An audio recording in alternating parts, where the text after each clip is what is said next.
Mau nggak kalau dipasangin sama Kaisang?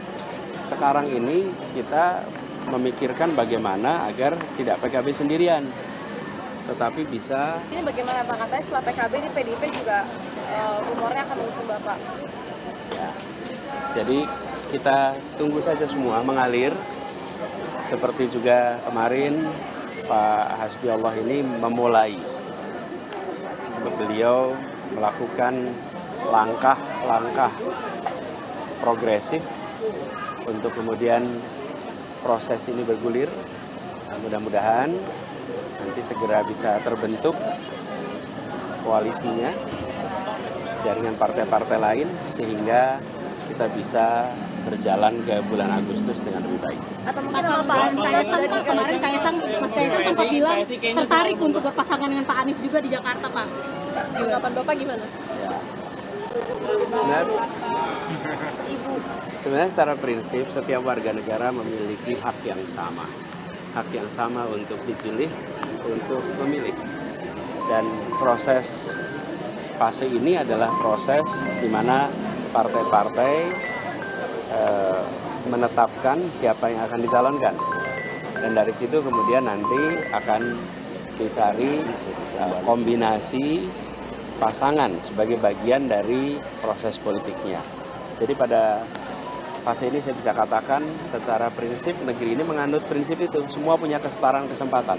Tapi Pak Anies mau nggak kalau dipasangin sama Kaisang? Sekarang ini kita memikirkan bagaimana agar tidak PKB sendirian, tetapi bisa bersama-sama dengan partai yang lain. Karena tidak mungkin bisa mengusung sendirian, bukan? Betul. Jadi urutannya itu dulu.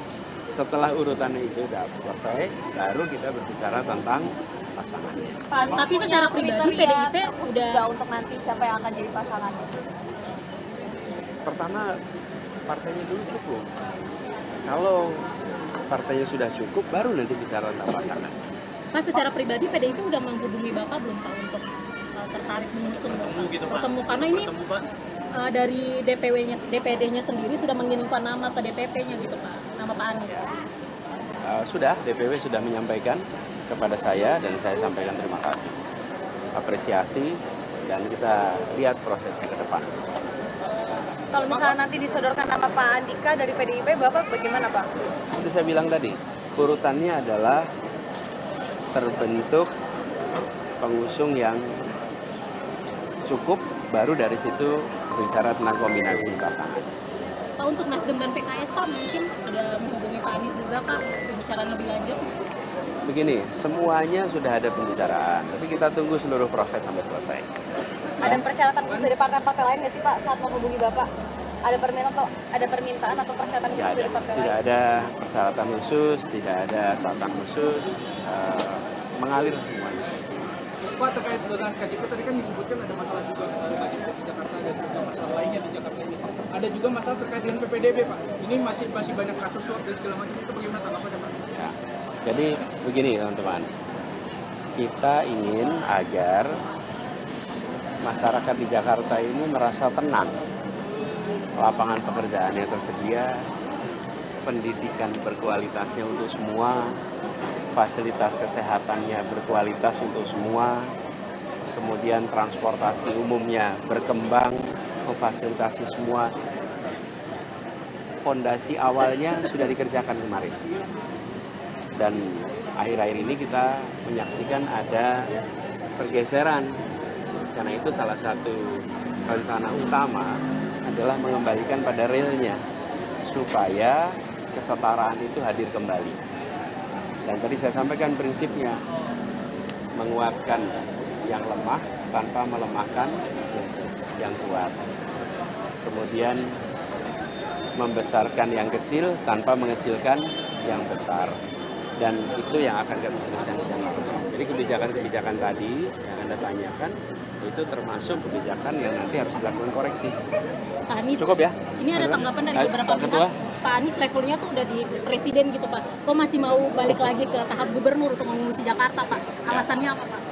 Jadi setiap tanggung jawab yang diberikan itu adalah tanggung jawab kepercayaan.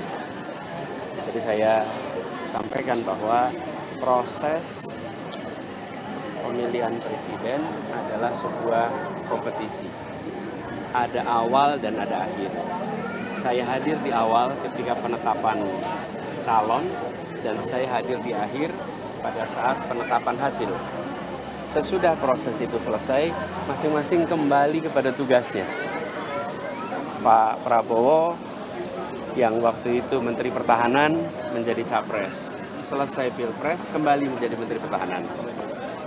Gus Imin, Ketua PKB, menjadi Cawapres. Setelah selesai proses Pilpres, kembali menjadi Ketua PKB.